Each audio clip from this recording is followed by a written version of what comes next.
Hi friends, Shana tasty கிச்சனை பார்க்குற எல்லோருக்கும் வணக்கம். நான் இன்றைக்கி பழ அப்பம் எப்படி பண்ணுறது, அதுக்கு தேவையான பொருட்கள் என்னென்னு பார்க்குறதுக்கு முன்னாடி இதுவரைக்கும் என்னுடைய சேனலில் பார்த்துட்டு யாராச்சும் சப்ஸ்கிரைப் பண்ணாமல் இருந்தீங்கன்னா சப்ஸ்கிரைப் பண்ணுங்கள்.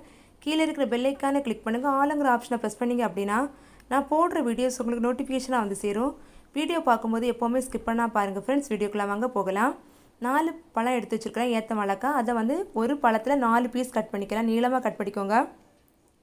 பவுல் எடுத்து ஒரு 1.5 கப் மைதா மாவு சேர்த்துக்கோங்க, கரெக்டாக 1.5 கப்பு. அதுக்கப்புறம் 1/4 டீஸ்பூன் ஃபுட் கலர் சேர்த்துக்கோங்க. ஃபுட் கலர் ஸ்கிப் பண்ணிவிட்டு நீங்கள் மஞ்சள் பொடி கூட சேர்த்துக்கலாம். 1/4 டீஸ்பூன் உப்பு சேர்த்துக்கோங்க. அதுக்கப்புறம் 1.5 டீஸ்பூன் சர்க்கரை, பொடிக்காத சர்க்கரை சேர்த்துக்கோங்க. இது சுகருக்காக தான். 1 கப் தண்ணி சேர்த்து ஃபஸ்ட்டில் நல்லா மிக்ஸ் பண்ணிக்க போகிறோம். நம்முடைய மாவு, சர்க்கரை, உப்பு எல்லாம் சேர்த்து நல்லா மிக்ஸ் பண்ணி விட்டுட்டு அப்புறம் ஒரு 1/4 கப் தண்ணி கூட சேர்த்து நம்ம இன்னும் கொஞ்சம் கூட சேர்த்துக்கணும். ஃபஸ்ட்டில் நான் 1 கப் தண்ணி சேர்த்தேன், அதுக்கப்புறம் 1/4 கப்பு. அப்போ தண்ணி கரெக்டாக 1.25 கப்பு. மிக்ஸ் பண்ணி வச்சுருக்கிற மாவை ஊற வச்சுக்கோங்க 10 நிமிஷம். பழம் கட் பண்ணி எடுத்தாச்சு. ஸ்டவ்வை பற்ற வச்சு கடாய் வச்சுக்கோங்க. கடாய் சூடானதும் நம்மளுடைய எண்ணெயை ஊற்றிக்க போகிறோம். எண்ணெய் நான் ஃபார்ம் ஆயில் தான் ஊற்றிக்கிறேன். உங்களுக்கு எந்த எண்ணெய் வேணுமோ நீங்கள் அதை சேர்த்துக்கோங்க. எண்ணெய் காய்கிறது எப்படி பார்க்குறது அப்படின்னா, கொஞ்சம் போல் மிக்ஸ் பண்ணி வச்சுருக்கிற மாவில் ஒரு துளி போட்டுட்டோம் அப்படின்னா அது பொரிஞ்சு வந்துடும். இந்த டைமில் நம்மளுடைய எண்ணெய் காஞ்சாச்சு. நெக்ஸ்ட்டு மிக்ஸ் பண்ணி வச்சுருக்கிற மாவில் பழத்தை முக்கி நம்ம ஒவ்வொன்றா பொரிச்செடுக்க போகிறோம். நம்மளுடைய பழபூரி ரெடி ஆகிடும். இதே மாதிரி ஒன்றா போட்டு எடுத்துக்கோங்க. நீங்கள் இதே மாதிரி முக்கி போடும்போது நீங்கள் நல்லா கவனமாக தான் இருக்கணும் எப்போவுமே. ஏன்னா எண்ணெய் தெறிக்கும், அதுக்கு தான். நீங்கள் சிம்மிலே வச்சுக்கலாம். இந்த டைமில் நீங்கள் சிம்மில் வச்சு போட்டுக்கோங்க. நான் ஒரு 4 பழபூரி செய்ய போகிறேன் ஃபஸ்ட்டில். அதுக்கப்புறம் 4 நல்லா தான் செஞ்சு எடுத்துக்க போகிறேன் ஃப்ரெண்ட்ஸ். உங்களுக்கு எந்த மெத்தடில் செய்யணுமோ நீங்கள் அதே மெத்தடில் செய்யுங்க. நான் இப்போ கரெக்டாக 4 செஞ்சுக்கிறேன். என்னுடைய கடாயில் 4னா கொள்ளும் ஃப்ரெண்ட்ஸ், அதுக்கு தான். நம்ம மாறி மாறி மறிச்சு எடுத்துக்கணும்.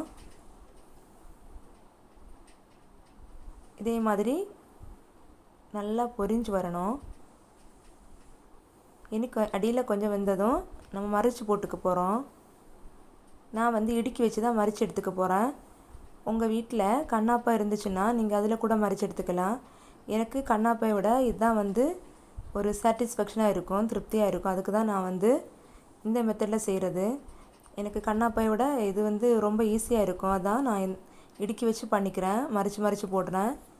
உங்களுக்கு எது சாட்டிஸ்ஃபேக்ஷனாக இருக்கோ நீங்கள் அதன்படி நீங்கள் செஞ்சுக்கோங்க.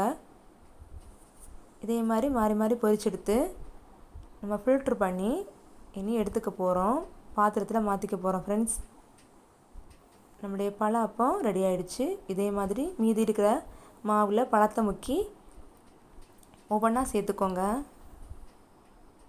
நம்ம குயிக்காக செஞ்சிடலாம்.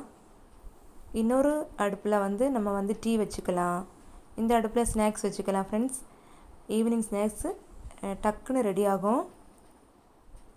நெக்ஸ்ட்டு நம்ம மாவில் பழத்தை முக்கி இதே மாதிரி ஒவ்வொன்றா சேர்த்துக்கோங்க.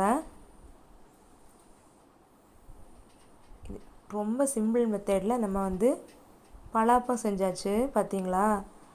இந்த குமரி மாவட்டத்தில் பழ அப்பம் அப்படின்னு சொல்ல மாட்டாங்க, வாழைக்காய் அப்பம் அப்படின்னு சொல்லுவாங்க.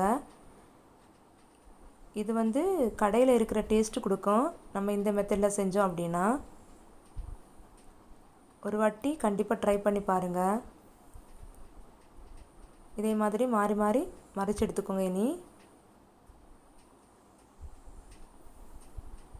சூப்பராக வரும் ஃப்ரெண்ட்ஸ்.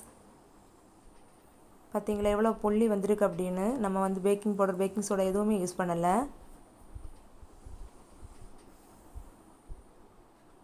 சூப்பராக வந்திருக்கு. கண்டிப்பாக ஒரு வாட்டி எல்லோரும் ட்ரை பண்ணி பார்த்துக்கோங்க நம்மளுடைய பழ அப்பத்தை. இதை சில இடங்களில் பழபூரி அப்படின்னு சொல்லுவாங்க, பழ அப்பம் அப்படின்னு சொல்லுவாங்க, வாழைக்காய் அப்பம் அப்படின்னு சொல்லுவாங்க. இது பிடிச்சிருந்துச்சுன்னா என்னோடய சேனலை மறக்காமல் லைக் பண்ணுங்கள், கமெண்ட் பண்ணுங்கள், உங்கள் ஃப்ரெண்ட்ஸ் அண்ட் ஃபேமிலிக்கு ஷேர் பண்ணுங்கள். இன்னொரு வீடியோவில் நான் உங்களை சந்திக்கிறேன். அது வரைக்கும் பாய், டேக் கேர்.